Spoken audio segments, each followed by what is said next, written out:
thank you all for coming. We have a few folks that will probably straggle in after. We'll go ahead and get started. So my name is Nate Rowe. I'm an account manager with the Learning House. I've been with the company for about 3 years. And I actually have the pleasure of working with two of the gentlemen on the panel. So over the last 3 years, I've seen a number of our partner schools start from scratch or bring existing programs that maybe aren't doing so well to Learning House to have us assist in growing those programs. So we wanted to focus today's panel on the startup process. And although we're looking at it from a starting from scratch kind of perspective, if there are any pieces of your online program that you don't feel are quite up to where they need to be, there's certainly strategies that we can learn here today and discuss to help you bring all aspects of your program up to the level of quality that you would like them to be. So feel free to ask questions. We'll going to run through a few different topics, and then we'll have a little Q&A at the end of each piece, so I'll go through that. Just to get started, I wanted to introduce who is on our panel. We have Dr. Mark Sanborn from Friends University here. Friends has been a partner for 3 years? 3 years. 3 years. There are 8 programs now online. Yes. A couple more coming along, and they've been very, very successful very quickly. And there were some growth pains along the way, but it's a very solid program, or a very solid group of programs that they have. And Mark is now retired to teaching, but that's just within this month. So he was the director of their online programs and their Center for Online Learning and Technology. Dr. Roger Wen is from William Woods University, and you've been a partner for 7 months. 7 minutes. Exactly. 5 months. So, yeah. After signing the contract, 5 months. 5 months now, Wow. Yes, exactly. So we signed the contract in February? Yeah. Yeah. So Roger is here as an example of an institution that was very well prepared when they signed a contract with Learning House. They didn't have any online programs. We have 2 coming online soon, and the HLC visit is in August. So we're moving along very quickly. It was incredible. They set all of their faculty in a room and didn't let them come out until all of the courses were written. So we actually have all of the course content ready through 2014. So now you see why we have Roger on our panel, because Roger is the director of online learning there, and so his style has been very interesting to us, and so we invited him to come along. We also have Dr. Jeff Larson from Barry, and Barry's been a partner school for about 1 year. 1 year. About Okay. 1 year. And how many programs do you have online? We have 2 graduate programs and 1 undergrad program. Great. Okay. So just to give you a brief overview of what we're doing here, we have a couple different sections. We're going to start off, and I'm going to let all of them give a little better introduction of themselves, and then a brief description of how their programs were started on their own campuses. And then we'll go through, I've broken it into a couple different pieces here, basically waypoints, so key milestones for the startup process, or key pieces that you need to have a successful online program, and then also kind of the endurance piece of any long-term projects that you have to start, bringing over resistant faculty, that kind of thing, or certain departments that are holdouts, where you can see the heel marks all the way down the hallway. And then also, I wanted to take some time and focus on roadblocks. So, what are some items or some challenges that take a long time to solve, or are very difficult, or have long internal or external processes associated? I have time limits, and they're not really limits, time suggestions, just so we can kind of keep on track. But at the same time, those are, like I said, just suggestions. So, I'll let you all go ahead and get started. And Mark, would you like to give us an introduction? Yeah, sure. I'm Mark Sanborn. I've already been introduced here, but my background, I've been at Friends University for, this is my 15th year. Started out as faculty, and as Nate said, going back to faculty as of 2 weeks ago. And but in the interim, one of the reasons I came to Friends was we had very strong adult programs, undergraduate, graduate. And even way back then, we were thinking about entering into new markets. Of course, new markets then was going to be online. We had many, many false starts over the years. When we finally, about 4 years ago, came up to the point that we knew that to serve our students, their best interests, that we really needed to adopt some online learning. In our institution, we're in Kansas, which we're based out of. Our campus is in Wichita, Kansas, but our distance ed model at that time was, and still somewhat is we would do outreach. We would go, there's 19 community colleges in Kansas, so what we would do is we would contract with one of the community colleges for space and basically feeder students.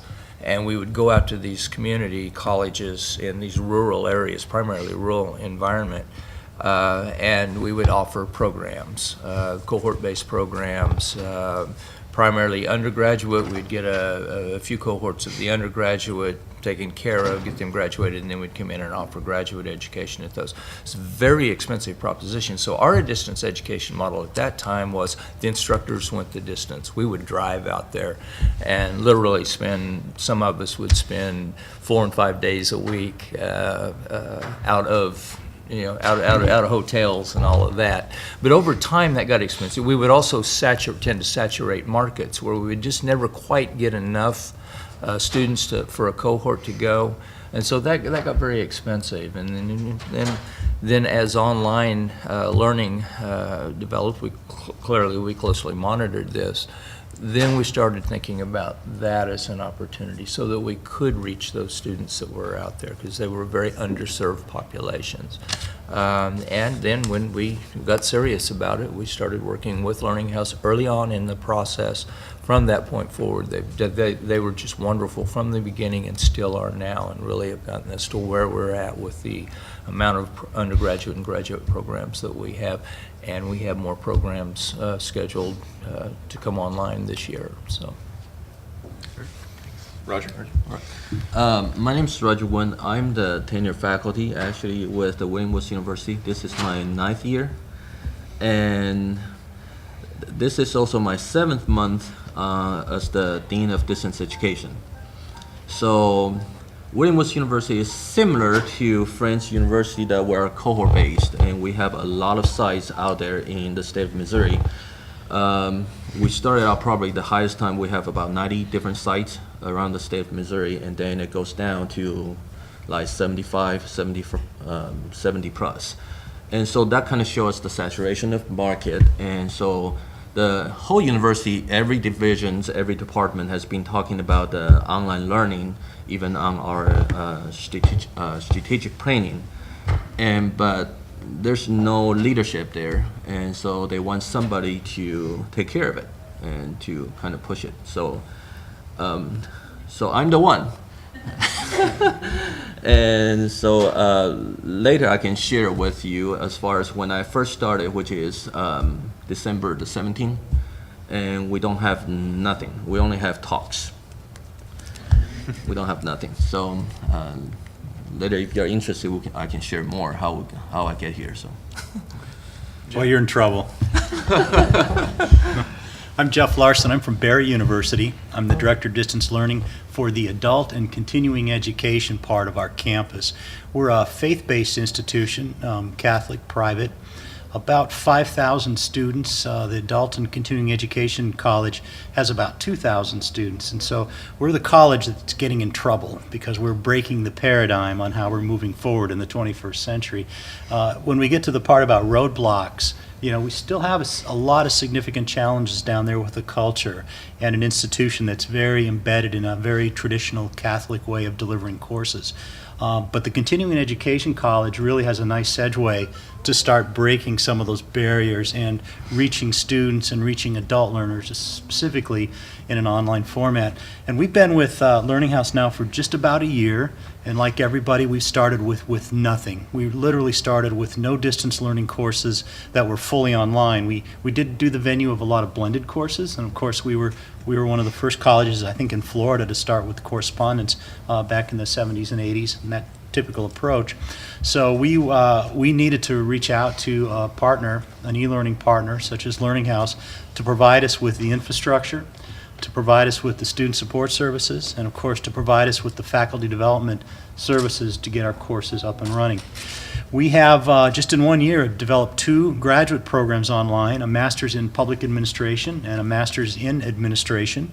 And currently, those 2 programs are attracting about 120 students every rotation.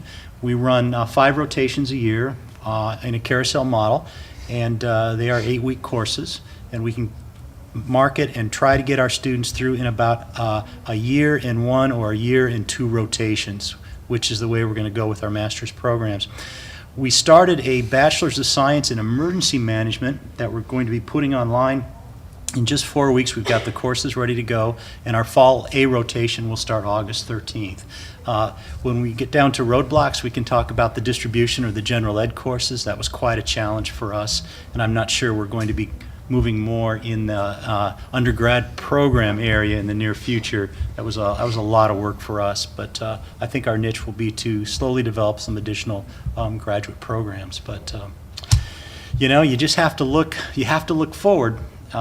Because when you look backwards, you can see how much growth you've made in a year, and I know it's frustrating and there's a lot of challenges, but I know a year from now we'll have some great stories to tell in terms of what we're doing, and 2 years down the road and 3 years down the road, and we'll just have to see what that does for us. So, Great, thanks. Any questions before we kind of dive headlong into the meat of the panel? No? Okay. So just to start off with, I was hoping you all could identify some of the key milestones in the startup process. Basically, describe some of the key points that you knew you had to hit, as well as maybe any stakeholders or groups or departments that you had to work with to do so. Mark, you want to start? Sure. I think in our case, we since we'd been, and I think all of us could probably say this, we've been in adult education for a while, so there's a lot of similarities. Now, the first year, we started with Learning House early in the process. That was tremendously helpful because they were able to answer some of the questions that we could not answer ourselves. In fact, there was a lot of questions we didn't know that we needed to ask, and that was very helpful in that process. The very first year, though, there was in retrospect, there were some of the dumbest questions that were asked, myself included, mind you, because things were so mysterious to us. We just didn't understand. We thought that online students were aliens from another planet type. And as we went through the process, working closely with Nate and the others at Learning House, we were able then to formulate those questions and to frame responses in such a manner that were palatable and understandable to our users and to our stakeholders. It took a lot of collaboration, a whole lot of cheerleading on my part. I was the campus coordinator, and so I was able to field those questions, and fortunately, I had good resource so that I could do that in a good manner, or in a pleasant manner. That said, we were able to bring folks along in the process. Our processes were just standard academic processes that went fairly smoothly. Hey, we want to do this online, okay. Same with accreditation, we're HLC, not a lot of issue there either. We were able to inform them that we were going to bring XYZ programs online. I think at one point they told us, well, that's enough programs, you need to get some experience doing that. Okay, no problem, which we did, and then later on we're able to implement more programs. So in retrospect, everything went very smoothly, but at the time it was not smooth. There was a lot of stumbling blocks. What used to be barriers are now just little speed bumps. You hit them, you get it done, and you move on. So it's been a very smooth transition for us, I think, and has set us so that we can move forward into new programs and into our future. Well, for me, it's different kind of experience because, as you know, we're only been with Learning House 5 months, and part of it I need to mention is because my previous job, my previous life, is IT director, and I also been working with the distance education, and so I've been high under the radar for a while. And so with the tenure, they really want somebody who has the bulletproof vest, just in case anything didn't work. I'm still the faculty, and so they can't get rid of me. I mean,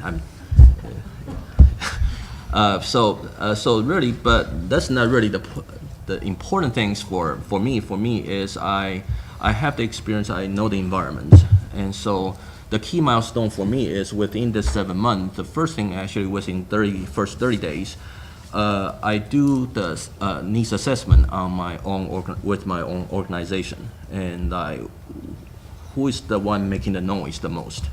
Like IT department, they want to take the leadership.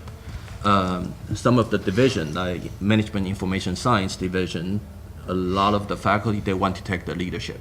And so all those key stakeholders, the people who make the noise the most, you need to identify it and what is their position. And it's something that common themes that you can pull out and then later to become part of your advantage. And so that's on my part of it. And I also set my own goal as far as when do I need to have my first online program offered, just for Roger. Okay. Now I'm more aggressive than I think some of the Learning House people know that I push things up, and I'm very aggressive. And so I want things done yesterday, not tomorrow. And so the timeline I set myself is 6 months. Start from the zero to the time that's being approved by Higher Learning Commission. 6 months. That's my own goal. Of course, that's not possible. But I have to set it. And so the second thing, I think I probably take a little bit more time on this part than others. And so the second part of it is that I talked to my president. I want to make sure that I have total support from her. And the way that I did is I work with the president. We come up with a advisory council for distance education. And the advisory council actually including all the different divisions, representatives, different departments. And so what we done, although I told the president this is going to be the email coming from you as you pointed them as the advisory council, not from me. And so that kind of give me the credibility that I didn't do it. And so now we done this actually during the Christmas time, and so as soon as the new year, this year, January started, I pulled the council member together. Now, the way that I run the council is that I don't do talkings. For me, I don't like to talk, so I actually have them do workshop. And so the way that we do the council member workshop is that the first thing we look at our mission statement, the university mission statement. And then the second thing is I want them to come up by different little group, come up with our distance education vision. What is their vision, not my vision? So once we come up with, we spend about 3 hours, come up with our own vision for distance education. Then the next thing after that is what is the timeline? What do you want to make that happen? Now, of course, I told them my personal timeline is 6 months. And then what is your timeline? So the timeline, of course, I pointed out some of the previous identified the divisions, whoever talked the most. I make sure that they are also, because they talk a lot, so they need to actually give me a timeline that is fast, not like 2 years or 3 years. And so I kind of promoted it so at the end that they know that 6 months is something that we need to work towards to it, but a year is possible timeline. So 6 months to a year is the timeline that we set for ourselves to have 0 to the end that approved by Higher Learning Commission. And the next thing is we started doing a lot of the different workshop, and then we have the faculty in the council is actually, we call that faculty advisory council. They are the one that in charge to set up the policy and procedures, because all the program approval, I told them they are the one approve, not me, and they have to do it. And I mean, they like to do it because they are appointed by the president. So really, with that crowd in there, they really like to do things, and because they have the ownership. And so in the same workshop, it's very important, this part is very important for me to be successful, is that during the workshop, the faculty are working on the policy and procedures. The staff, they are working on capacities. And capacity for me is because my background is in business also, business and education. And so capacity, they have to identify their current capacities. Capacity including, let's say, financial ed, can they handle it? What are the things they need to handle? IT, can they handle it? What are the things they need to handle it? Every department, they need to give me the capacity report analysis. And so our meeting is workshop. And so after that, all the things being identified, the next meeting we have is in January, we have 2 meetings. The second meeting, we asked everybody together whether or not we can accomplish our goal with your capacity. Now, they all think about it, we can't. So how are we going to do it? That's where the learning house comes in.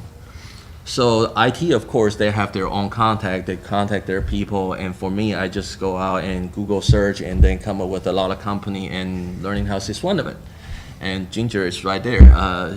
She knows that the next part is very kind of tricky, is how do you make all those people who has different opinions and come up with a consensus? And so luckily, Ginger and I work very closely. We almost like text each other like 24 hours. And we plan, we have a meeting with IT, we have meeting with Vice President. And from the meeting with the Vice President, we kind of lay out what is the order of the PowerPoint slides that need to be done for the IT presentation. And from that, we also lay out the PowerPoint presentation, the order of the slides for the faculty. So the next thing we did is we invited all faculty on campus to have a wine and cheese, and which is very important because you want them to be happy and you want to get them drunk. And I'm faculty, so I know how to make a faculty happy. And so Lots of wine. I got Oh, to yeah. write it down. And we plan to the detail, and with Ginger together, Ginger come and do the presentation, and then after the presentation, I didn't let any faculty leave the room until they fill out the survey. And the first survey is whether or not they want to go with it. The first question is whether or not they want to go with it. And the second one is, are they happy with the presentation? Do they want us to sign a contract today, or do they want us to sign a contract next year? And basically, all the feedback comes back. I pretty much generate the data report, send it to the president. The report is they want to sign a contract yesterday. And so that was the faculty behind. IT is also in there too. And with 99% of people says they want to sign a contract today, how are you going to say no? I mean, the IT cannot say no. No department cannot say no. And even administration, they would take that very seriously.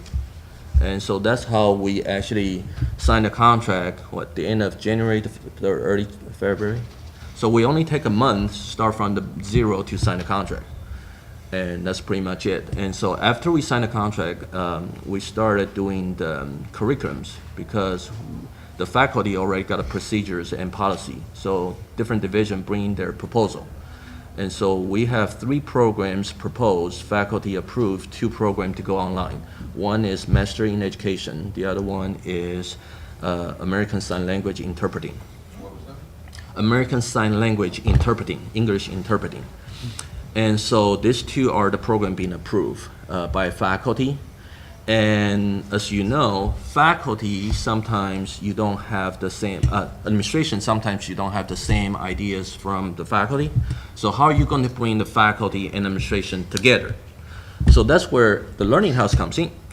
So I asked Nate and Ginger, actually at the time still Ginger, have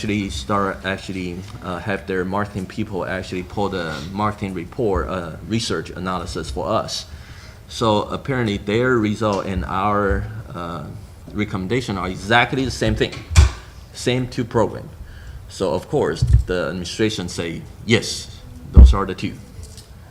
And of course we have to do a lot of discussion, a lot of planning. You have to do a lot of talking with the Learning House and they can help you plan a lot of things, and you can also tell them what your goal is, and they can also help you plan. It's not really, they can help you plan to make that happen. Just We can help kinda- with wine and cheese too. Yeah, they're part of the wine and cheese.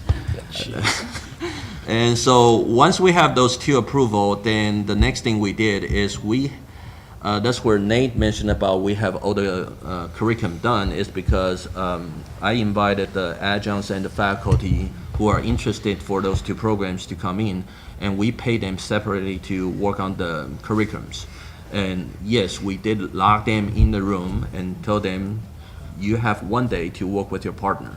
So each course, you have 2 subject matter experts come in and work on the curriculums. And not the syllabus. The syllabus, we already have the template by marketing department. They have approved a template for us.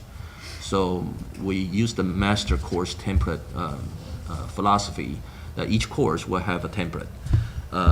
They also have the course content, and then right now, next week, we have invited additional subject matter experts to come in to review program level. They look at all the courses together on their syllabus, the content together, and just make sure that they meet the standard, meet the objectives, those kind of things.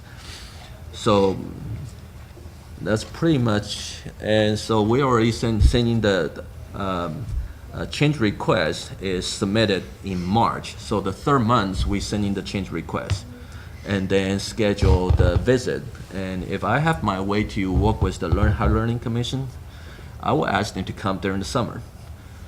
But I can't change that. So, so that kind of delayed my timeline from 6 months to 8 months.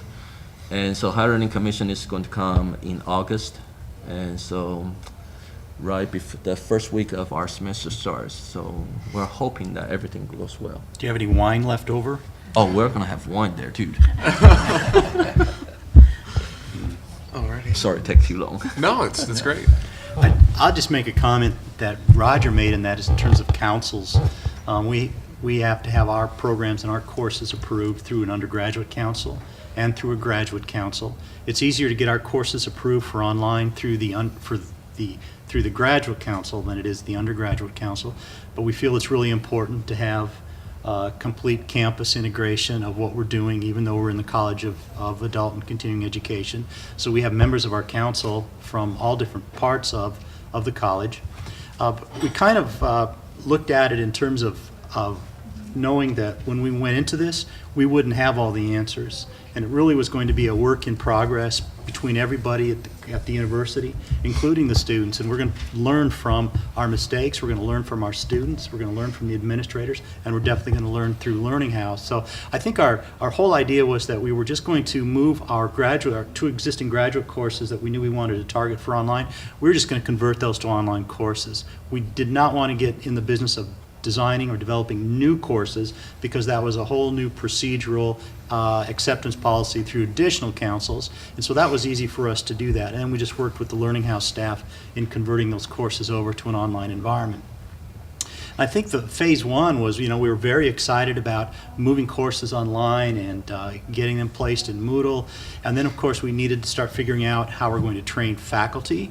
We needed to figure out how we're going to respond to students taking online courses for the first time with student support and student services.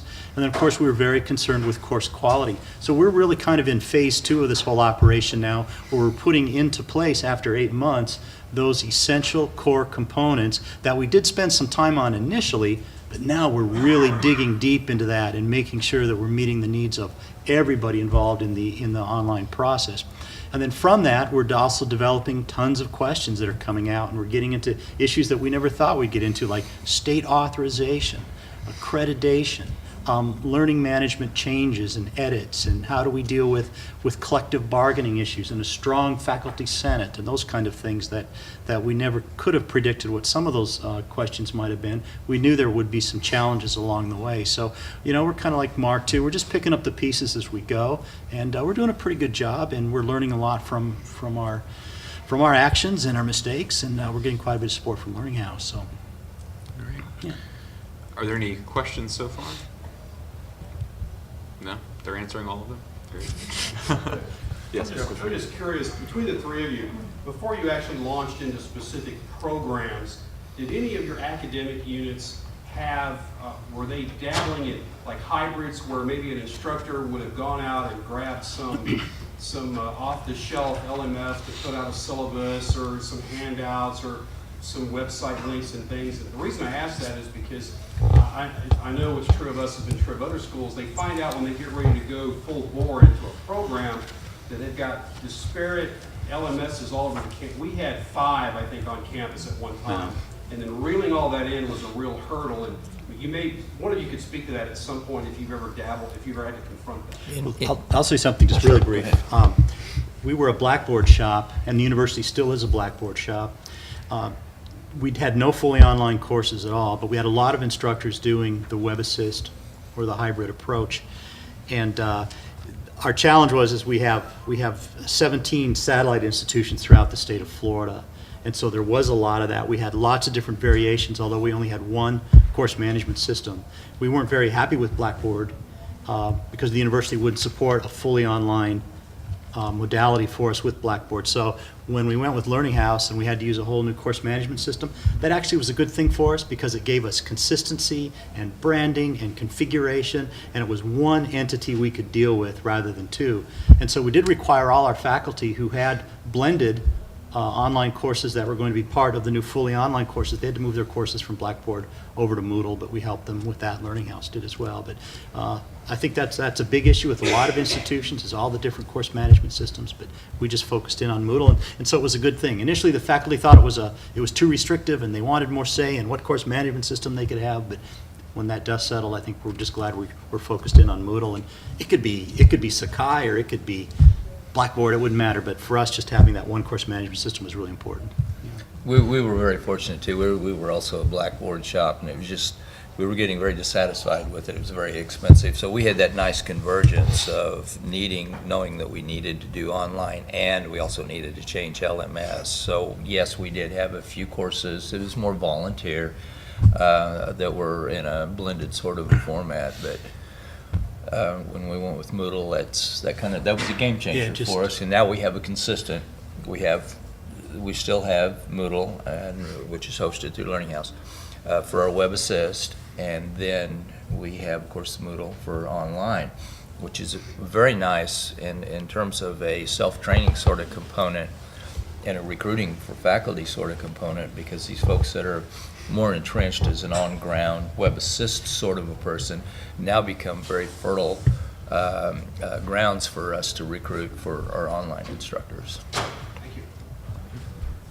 And for me, if I can, we have the GenSpar, which we call the ALNet. We also have TK20. So it really depends on the program you're talking about. Like graduate program, they use the TK20. Undergraduate, they use the GenSpar. And we have online courses. We also have hybrid. But the problem is, as I mentioned during one of the workshop, is they have to look at the capacity, whether or not one of our requirement, everybody agree, is the online course, they have to provide 24/7 support. So without the 24/7 support, I told them, you can't go with the TK20, you can't go with the GenSpar because our IT don't have 24/7. So we talked to our administration, everybody agree with it, but we need to have somebody from administration to tell every department.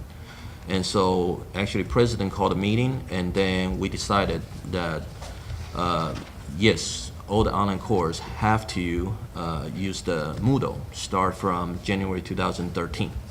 So we actually give them a timeline to transition. When you developed your faculty council, strategically, did you use department chairs? Did you use faculty? Did you pick those that were already interested? And then what about your curriculum committee? How did you involve your curriculum committee? Curriculum committee and our so-called distance education faculty advisory council are two different bodies. And so the way that I picked actually is joint venture between me and the president. And I provide the list of the faculty that I think who either is currently teaching online courses or interested in it, or has voice that can make an impact, or has doesn't matter it's positive or negative, as long as they can make the impact to their division. And those are the people I pick. And then the president also gave me some names, because also as faculty, you know, there are faculty tenures promotions. Some of the faculty want to be on there just because they want to be part of it, the council that will help when the time comes for the promotion, for the tenure. That will actually help on the, and a lot of political things, that kind of advantage for people like me. I've been there for a while and I got tenure, I know how it works. So we kind of strategically pick the person who will make the impact, who can be a helping or affecting other faculties. And how many did you have serving on that committee? For the faculty side, I probably have about 13 to 14. That's what I mean. Yeah. Because you have to make sure that every program have a person out there. In our case, what we did, we took each of our programs is headed by a program director, and then their faculty under that, which are typically adjunct. So, but we had those program directors that were going to be offering programs online, and also in our case, all of the programs that went online were pre-existing programs, so that kind of helped in that. So it became a delivery issue. So that helped the process for us anyway. Yes. You know, as you went through this process, did any of you actually start off with a cost-benefit analysis, or was it, we'll see what happens as we go along? Learning House actually helped us. We actually got a cost benefit from, because that's one of the questions we got, is cost benefit, especially coming from the IT background, and our IT is very heavy on that. So show me that thing. So Ginger actually pulled that out for us. Great. Yeah. Did you all have anything similar, or? No, we did too. We did too. We mapped it out with the projections, and we had a hard time predicting future online enrollments. That was really, really challenging, and the best we could do. But yeah, we came pretty close. But you know, we found some interesting things about our budget process at the institution, and that, you know, that opened up another set of doors. So, no. Any other questions? Yes. Going from an on-campus program to a completely online program, can you talk a little bit about the, I guess, financial stipend that the professors were given to develop those online courses? Sure. So the question, since back in the room, was when going from on-campus to online format, discuss the stipend for instructors for developing content. Roger? You're the freshest on that. Because I just went through the whole process, and what I did, I make sure that I always have president's approval. So what I did is each course I pay each adjunct faculty $250 plus the mileage, and also just the travel expenses and the overnight accommodations. And we told them start from 8:30 and all the way until done, and I'll provide dinner or pay for another overnight accommodation until they are done. And so that's how we do it. Every course, if it's the new course for online, doesn't matter it's on ground for 10 years, every new course for online, I make sure that every course has two faculty member, either faculty or adjunct. I work with the division chair to identify faculty and adjuncts.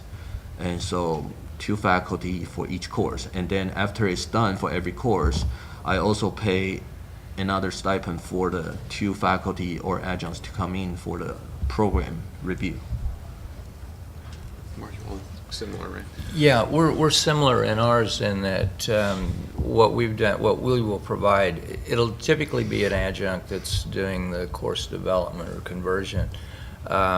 Again, these are pre-existing courses, so we provide them with a master syllabus for that course in that program anyway. And either that adjunct or possibly the program director, which they generally don't have time to do anyway. But we'll pay them a stipend. I think we're at $600 to put together the course. And now I have to say, I just put together one of those here. In fact, I'm still working on it with Michael over at Learning House. $600 is not nearly enough money for the work involved, in my way of thinking. Of course, I'm saying that from a faculty perspective. From an admin perspective, that's what we pay, and it's pretty good. But one thing that you do have to kind of be cognizant of, and that's why I'm doing this particular one right now, is if you let the faculty member tie it too closely to a textbook and the presentation, the PowerPoints and all of that, you're going to find out you're going to be reworking this thing a lot. So now, we went with the rapid deployment model. We knew what we were getting into. We knew we were going to face this problem at some point in time, but it's doable, it's fixable, it's not the end of the world. But in an ideal world, we would have them set that up for the $600 we're getting, such that when a textbook changed, it wouldn't be so traumatic and so forth. So those are kind of internal things that you have to work out. But a bit of a stipend, I think, does go a long way, in particular with our adjuncts. As you know, they're a very devoted bunch of folk, and they'll do most anything you ask them to do. So. Yeah, we provide a stipend too, and $750, guys. Roger, you must apply these folks with a lot of wine. Wow, I'm just mean. That must be really good wine. And by the way, the stipend, another thing tied to the stipend is kind of very important. You might want to take note on that is, we at a very early stage, we set a policy that every one of the course development have to have a contract. And part of that contract is the part that we own the content. And so the university has the right to use the content after the developments. So once they sign it, then we allow them to start. And in the past, we pay one faculty $500, but there's no time limit. So some faculty might spend about a year or 6 months to develop their own course, and that's too slow for me. And so I would just want to. Yeah, today. you know, you can really provide a nice agreement, a course development agreement along with that, and you can identify benchmarks and dates. In fact, we tie our course development agreement into the Learning House standards as well, and that helps in terms of course quality a little bit. Then we also provide our faculty with the first right of refusal as well. That once they've developed the course, it's really not theirs, but it is theirs. And if they want to teach it for the first rotation and so forth, they can. But if they can't, then we're going to go ahead and pass it on to someone who can. So, yeah. Did any of you say that the faculty member, it's the university's completely, not the faculty's at all? The faculty cannot take that course somewhere else. That's the beauty about the teamwork, because how are you going to know this part is mine, this part is yours? And So- we follow a very similar model. We have a contract. We say, Yeah. if you develop this, you can take it, but we can keep it also. Right. Yeah. Yeah. But I like But it we really together. don't worry about it, because once you sign a contract, we can use it. We don't worry about you take it anywhere else. As long as we can use it, we're happy about it. All right. And content's going to change anyway. Yes. You know, it's a very dynamic process, so they're not taking any much with them when they do. So. Especially if it's on Moodle, they can't access that Right. once they leave. And we're using the same thing that whoever designed the course, they have the first right to teach the course. Is there a question in the back? On the same line, has this worked with highly specialized courses in your programs that are taught by highly specialized faculty? For example, we have a program in Homeland Security going up, and those faculty are a little bit hard to find. Have you had success in getting those contracts signed and those courses developed?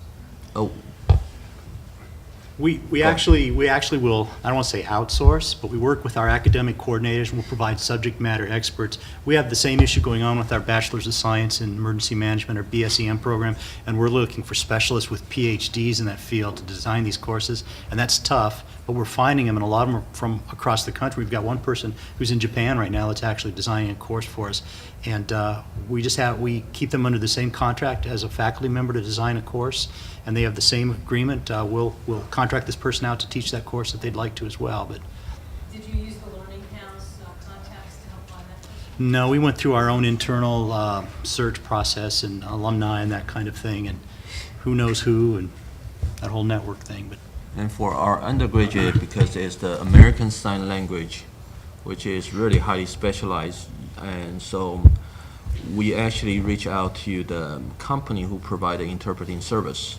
and have the company owner to help us out, and the same contract, and they take it because they even show us how the dollar amount per hour they can get from the interpreting service. And actually, $250 for 1 day work is pretty comparable.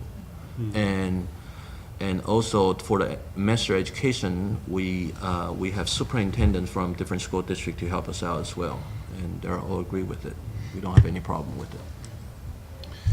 So, just in the interest of time, I'm going to combine the last two pieces. So, I want to talk about kind of the endurance piece. Can you all describe any long-term projects or tasks that were required in the startup process? You've already mentioned a few. And then also, go ahead and let us know about any roadblocks, so any faculty that stopped maybe in your way and said you shall not pass, or anything similar to that kind of situation, how you overcame those challenges. In our case, long-term projects, we have more programs coming online. I think we have 3 scheduled for this year. Now, we will come up to a roadblock, and one of those is at some point we're probably going to have to do a substantive change request to HLC, and we're at about some percentage benchmark that we're going to reach here real soon. We got to do that anyway. It's just a process we'll have to go through. And from there, then, long term, we will bring more and more. We would eventually like to get all of our programs, our adult programs, undergraduate and graduate, as an online component. I think we've pretty much got over all of our major hurdles in terms of resistant faculty or anything like that.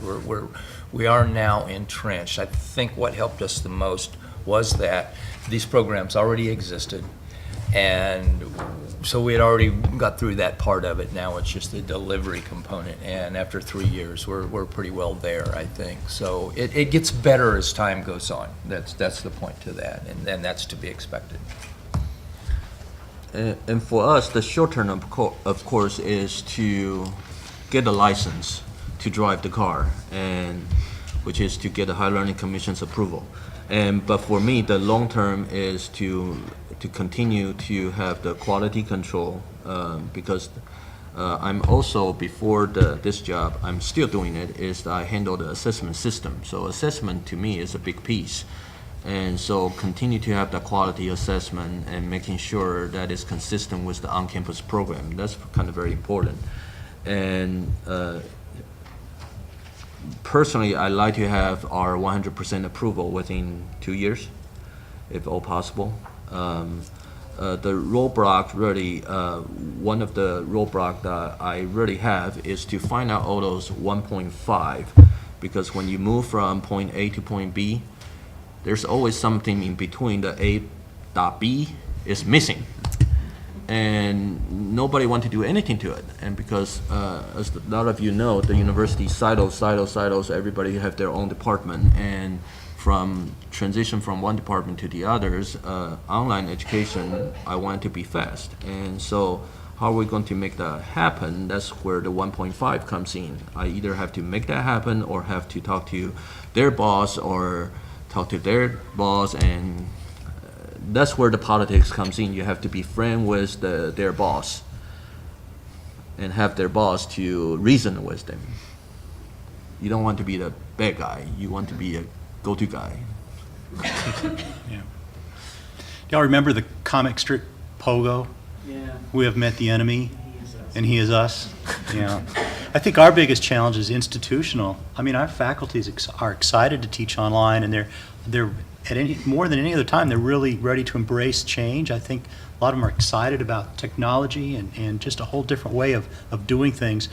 And so our biggest struggle is our culture, especially at a private institution.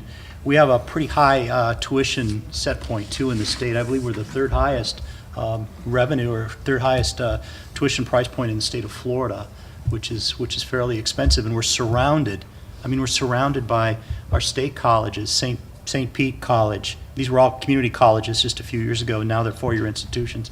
St. Pete and Broward. Broward at one time was the second largest community college system in the United States, only second to Miami, which was 20 miles south with 100,000 students. And so we're competing against all those folks for online credit. So our challenge is to make sure that we don't diminish the branding and the image of Barry University. I think we've heard that a couple of times before in some of the keynote sessions. So we're very cognizant of moving forward in the online environment, and we're very, very cautious about doing it. But it's something we have to do. We just have to move in this arena. So I don't know. I hope we're here next year. One of the things that kind of tied to it is sometimes you have to give up something. If it's nothing, if that decision is not going to slow you down, just let it go.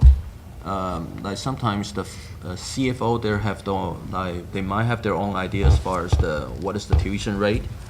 You might not like it, but whether or not it will slow you down, that's a different story.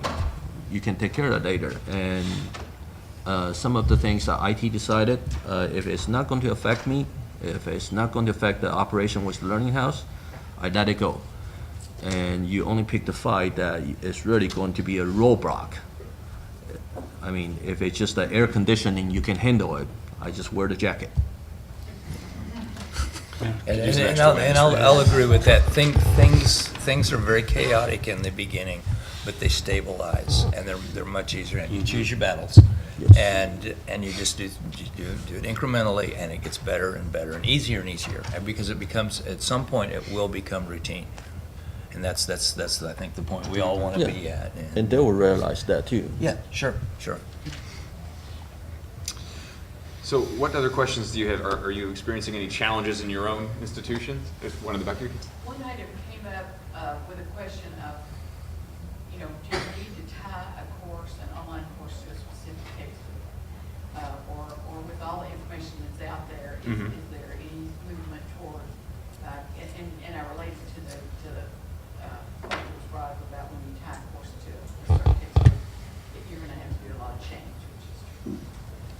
Best practices is going to tell you that the course should be textbook independent. The textbook becomes a supplement, especially with the price of textbooks these days. And students are very cognizant of that, and it really represents a significant chunk of their tuition or their overall cost of education. The more content you can provide, the instructor can provide for that student, the better off, I think. And with our approach, actually, it becomes obvious that two people comes in, they're not going to agree with the same thing. So actually, it turned out the undergraduate program that we put online, each course have more than one textbook. And for the graduate program, they don't like the textbook, so they actually create their own content, or even they create a content pulled from the internet and as their own electronic textbook. So. And that's really the point that we want to get to. Yes. How are you taking care of library resources as you go online so quickly? In our case, we had a very robust online environment for our library, for our traditional students anyway. And that was one of those deals where we had all of those outreach programs. The folks didn't have direct access, so they were accessing online, so it all just fell together for us. So we offer that's the key, and that's part of your question is, how do we offer the same sort of services to our online students as we do our on-ground, and we've bridged that quite comfortably. Mm-hmm. Any other questions? Other challenges you may be facing at your own institutions that you want to throw to the panel and help you work through them? Wine and cheese and pizza. Pizza. Pizza's always great. I like his plan. I wish we would have adopted that much earlier. All right. Well, we're just a couple minutes until finished, so we'll go ahead and adjourn. If you have any questions, you want to come up and ask individually, feel free to. We'll hang out here for a few minutes. Thank you all very much for attending. Thank you.